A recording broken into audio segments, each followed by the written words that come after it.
Salam tout le monde, bienvenue sur votre chaîne d'actualité Maroc 24. Merci de nous encourager en vous abonnant à la chaîne et en likant et partageant les vidéos. Aujourd'hui, lundi 9 janvier 2023, on a choisi de partager avec vous des extraits d'une sombre chronique publiée par l'ancien ambassadeur de la France à Alger, Xavier Driancourt, paru ce lundi sur Le Figaro, intitulé « Le régime de Tebboune s'effondre, la population veut fuir et la France peut en payer le prix ». L'ancien ambassadeur de la France à Alger brosse le tableau d'un pays qui sombre dans une grave dérive autoritaire qui accélère sa chute et d'une France complaisante face à ces réalités qui peuvent par la suite l'entraîner dans une spirale infernale. Plus de détails dans cette revue de presse tirée du site d'information barlaman.com.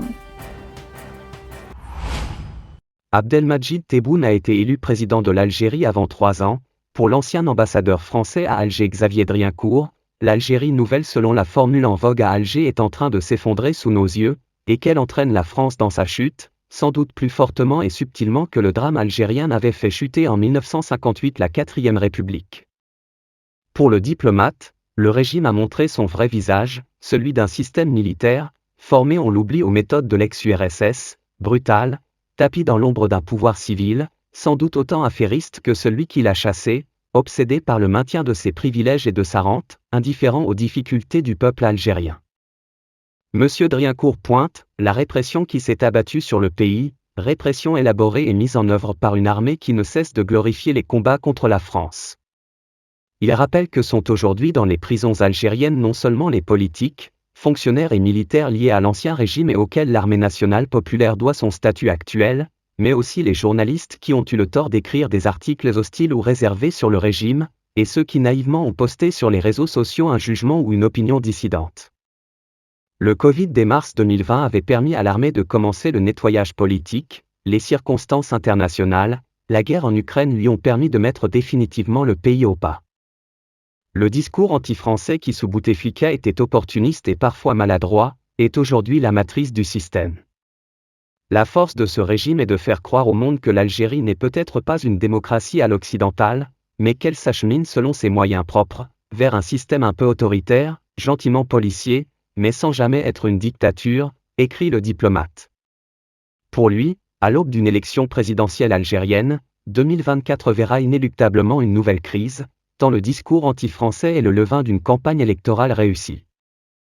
Par confort ou opportunisme, mais surtout par aveuglement, à Paris nous fermons les yeux sur la réalité algérienne, nous faisons mine de croire que le pouvoir algérien est légitime à défaut d'être démocratique, que le discours anti-français est un mal nécessaire mais transitoire, que la démocratie est un apprentissage qui prend du temps.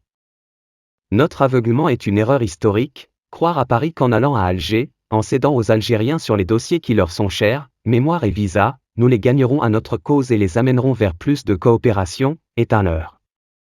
Les militaires qui dirigent le pays n'ont pour leur part, ni état d'âme, ni scrupules, quand il s'agit de la France, là où nous voyons un discours rationnel et des arguments cartésiens, eux, voient inconsistance, naïveté, méconnaissance du système, et pour tout dire angélisme.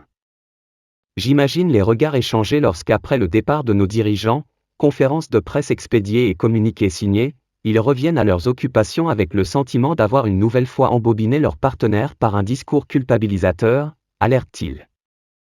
Pour l'ancien ambassadeur en Algérie, la ligne de fermeté est la seule que l'Algérie comprenne, le rapport de force plutôt que l'angélisme.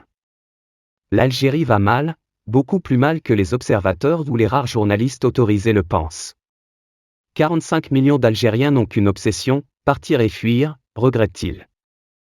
Avant d'en énumérer les raisons, les choix désastreux de 1962, la crise économique, la corruption née de la rente pétrolière, le découragement non seulement des élites des grandes villes du Nord, mais aussi du peuple des campagnes et de l'Algérie profonde, découragement stimulé par la générosité de la France, font qu'à ce rythme-là peu de gens resteront en Algérie. Le prix de notre aveuglement ou de nos compromissions s'appellera donc immigration massive, sans rapport avec ce qu'elle est aujourd'hui, islamisme conquérant, ghettoisation de nos banlieues, repentance mémorielle. La France doit se réveiller. La France fait face à un double paradoxe, d'une part, celui de l'alliance autrefois contre nature entre une armée anti-française et des islamistes qui nous détestent, les deux ayant en commun la haine de la France et la ferme volonté d'éradiquer les survivances linguistiques ou culturelles de la colonisation, tout en nous faisant payer par l'immigration et les excuses, le prix de notre passé colonial. Le second paradoxe est celui de traîner toujours et encore 60 ans après l'indépendance algérienne, le problème algérien auquel précisément les accords d'Évian devaient mettre fin, précise-t-il, avant de conclure que l'Algérie en ce sens a gagné le combat contre l'ancien colonisateur, elle reste un problème pour la France, elle s'effondre, mais risque d'entraîner Paris dans sa chute. Pour rester informé, je vous invite à regarder les vidéos Maroc 24 qui s'affichent sur votre écran.